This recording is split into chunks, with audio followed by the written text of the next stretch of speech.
Okay. Yeah, thank you. I will give a TransSec presentation for your information.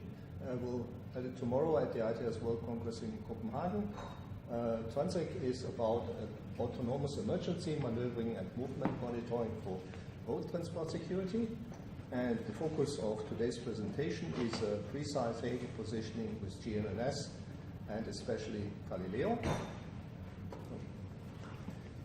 The objectives of TransSec are the development and evaluation of systems built in or to be used by trucks for secure road transport of dangerous goods, preventing trucks and transport of goods to be misused for other purposes.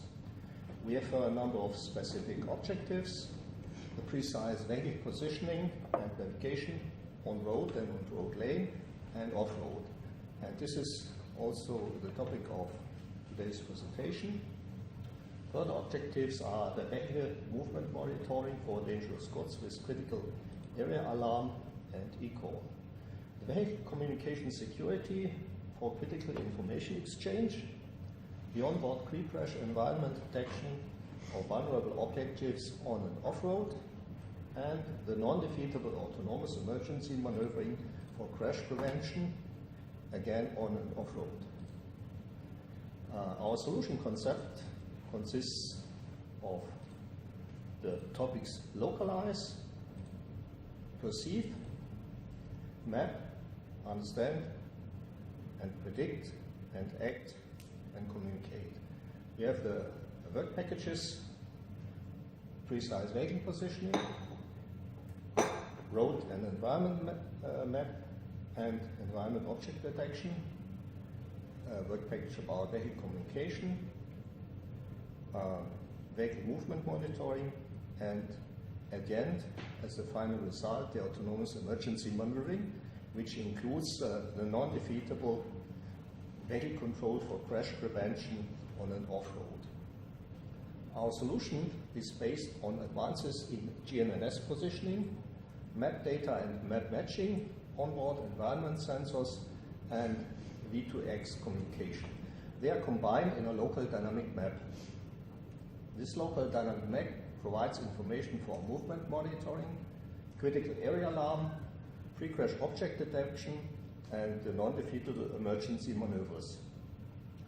We will demonstrate our solutions on public roads yearly in January 2019, 2020, and 2021.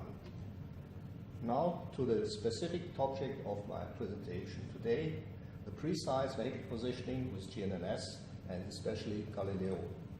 The objectives here are the positioning quality, the reliable vehicle position on decimeter level, a detection of road lane position, road lane departure, and off-road positions, movement monitoring with reliable information on environment and critical areas.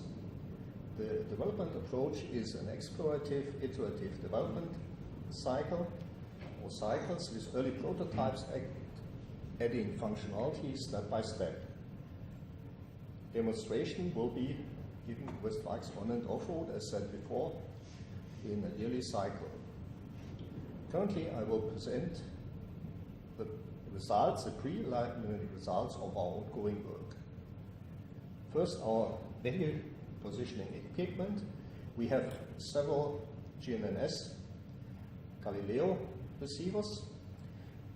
One of them is the U-Blox 8, the other is the Trimble BX982, and also an inertial navigation system from SPG Systems, the inertial measurement during EPOCE, and a GNSS receiver from Septentrio. We also use additional positioning services. In this case, this is the Trimble Centerpoint RTX and the Sapro SEPS, which is a local positioning service in Germany. For the map part, we use maps of here, and the horizon provider from here, the ADAS RP. What we also use is a Daimler Preview graphic user interface, which gives us a preview on the forthcoming road. Now, here are our test routes. We have 3 test routes in the Stuttgart area. One is in the Stuttgart East area, including the Esslingen city. The next is Stuttgart city, including the motorway A8.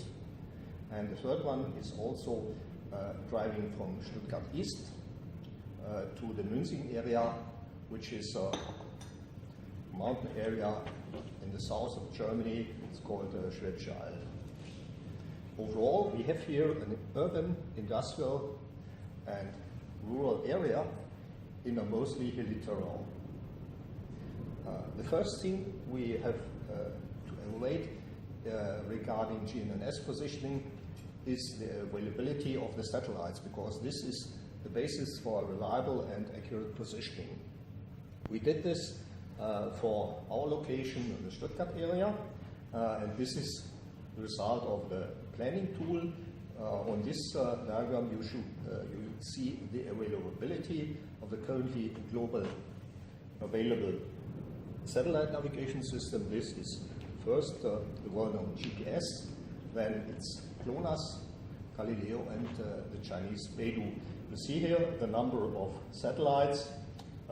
They vary overall between a number of 20 and 30 satellites, which are availability, and the availability depends, as you see here in this diagram, on not only on the day, but also on the time. Here is the availability of only the Galileo satellites. You see here, we have here,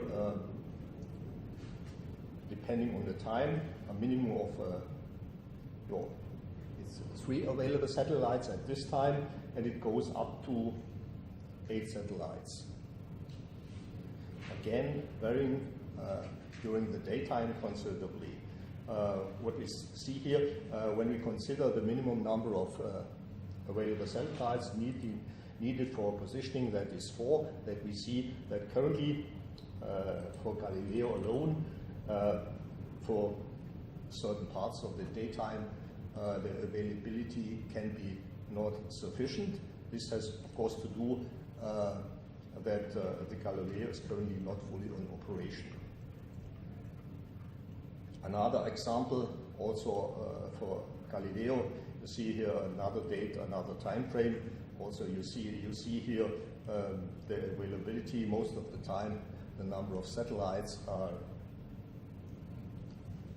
sufficient for positioning using Galileo satellites alone. And we have summarized the results of the satellite availabilities in these tables. We have compared the GNSS availability on the test drives described before. And we had on the first column, you see the names of the receivers we used, then the number of positions we get during the test drives. There are around 5,000 positions. On the first table, this is the route Esslingen East area, Esslingen City. Then you see the number, the average number